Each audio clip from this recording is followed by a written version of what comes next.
अस्सलाम वालेकुम, hello everyone, welcome back to my channel. तो फ्रेंड, कैसे हैं आप सब लोग? मैं उम्मीद करती हूँ कि आप सब लोग बहुत अच्छे होंगे और अल्हम्दुलिल्लाह से मैं भी बहुत अच्छी हूँ।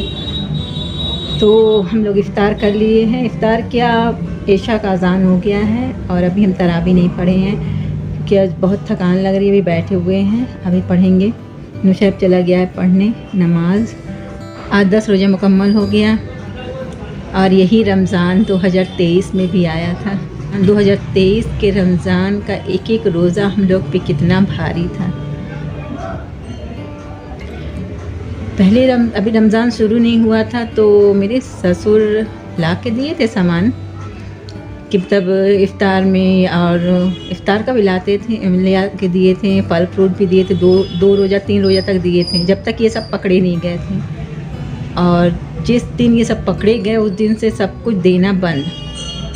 उस समय मेरे पास पैसा भी नहीं था। वो तो कहिए कि मतलब कुछ पहचान हो गई थी कि हम लोग वो रमज़ान दूसरों के घर रोज़ा खोलते थे। इतना पैसा नहीं हम लोग के पास था।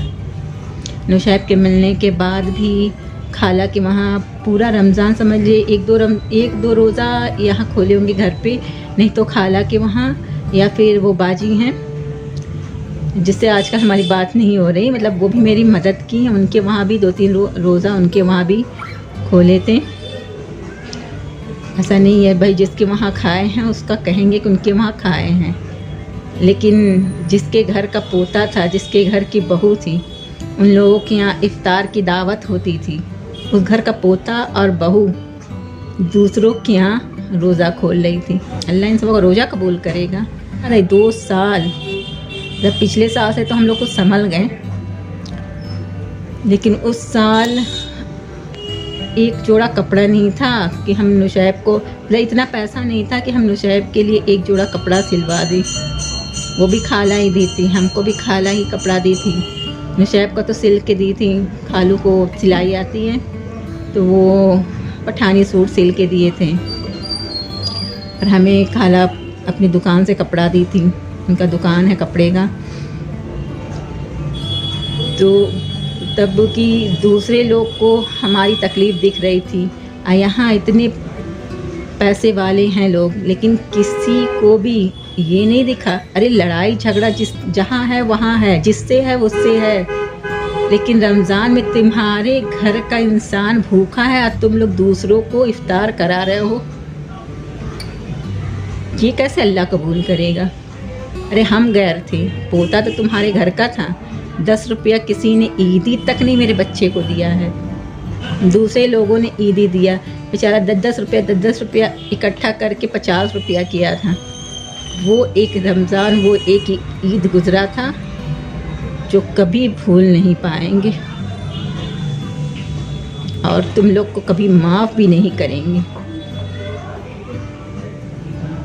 इंसान बकरा ईद में इतनी कुर्बानी होती है, 6 बकरे 7 बकरे कट जाती हैं, लेकिन उसके घर का पोता दूसरों के घर का कुर्बानी का गोश्त खा लेता है, लेकिन अपने घर के कुर्बानी का एक पीस नहीं जानता है कैसा होता।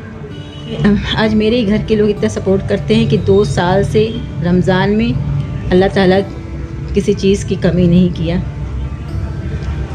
कहीं ना कहीं किसी न किसी वजह से हमारा रमज़ान बहुत अच्छे से गुज़रा, मेरे घर वालों के ही सपोर्ट से, मेरे मायके वालों के ही सपोर्ट से। वरना यहाँ के लोग तो भूखा ही मार रहे थे। अब वो इंसान जो आज ये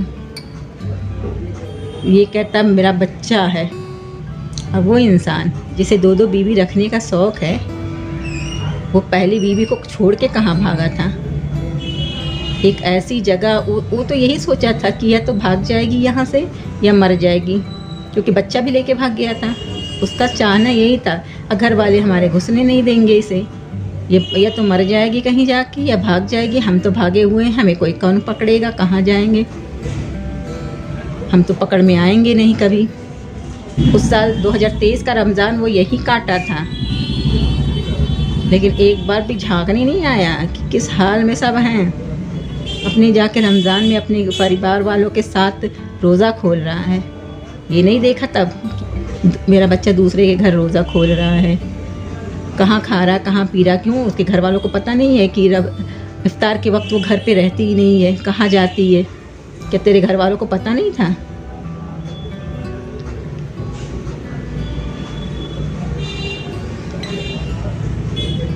छोड़ के तो ऐसी जगह भागा था। बीबी रखने का शौक़ था तेरा तो रखता तू 2 बीबी। हम चलो ठीक है, हम मानते कि तू 2 बीबी रख सकता था, लेकिन पहली बीबी का पूरा इंतज़ाम करके तब भागा होता। उसको घर देता या फिर उसको घर में ला के रखता, फिर उसकी सारी ज़रूरतें पूरी करके तब लेके भागता। तू तो मरने के लिए छोड़ के गया था। उसके घर से ज़्यादा हम जानते हैं कि वो कितना शातिर इंसान है। उसकी फैमिली भी उसे नहीं जानती होगी जितना हम उसे जान गए हैं इन दिनों में। उस लड़की को पाने के लिए उसने कितने जुल्म किए हैं मेरे ऊपर। पहले तो ये सोचता था कि ये हाँ कर दे, उसके बाद से वो नहीं किए तो इतना मारता था कि या तो छोड़ के भाग जाए। अपनी छोड़ के भाग जाएगी तो दुनिया से कहने लायक रहेगा कि मेरी पहली बीवी छोड़ के भाग गई है तो हम दूसरी शादी कर रहे हैं। जब किसी से नहीं जीता है तब ये कांड किया है। कोई रास्ता रह नहीं गया तब लेके उसको भाग गया। और उसके घर वाले भी तो चाहते ही थे, उसका बाप उसकी माँ तो खुद ही भगाना चाहते थे क्योंकि उसकी शादी तो लग नहीं रही थी। उसके घर का ही इंसान बताया जो उसके घर में जो भी जाता है और जिससे हमारी भी बात उस समय होती थी, जो हमसे भी बात करते थे, वो खुद बताया कि कितनी जगह से रिश्ता आया, सब नकार दिए। कोई शादी करने को तैयार नहीं था तो भागेगी नहीं तो क्या करेगी। मतलब सब भाग गया। उसका नाना खुद भगा के लाया है उसकी नानी को, पूरा ख़ानदान भगौड़े हैं। उसके मोहल्ले में पता चलता है कितने इज्जतदार हैं वो सब थूकता है, खाली नाम ही है उसका। मोहल्ले में जिस के घर हम गए सब थूकता है। तो फ्रेंड टाइम बहुत ज़्यादा हो गया है, 9 बज गया है। अब जा रहे हैं, नमाज़ पढ़ेंगे, तरावी पढ़ेंगे और मिलेंगे फिर आप लोगों से अगले ब्लॉग में। तो अल्लाह हाफिज़, बाय।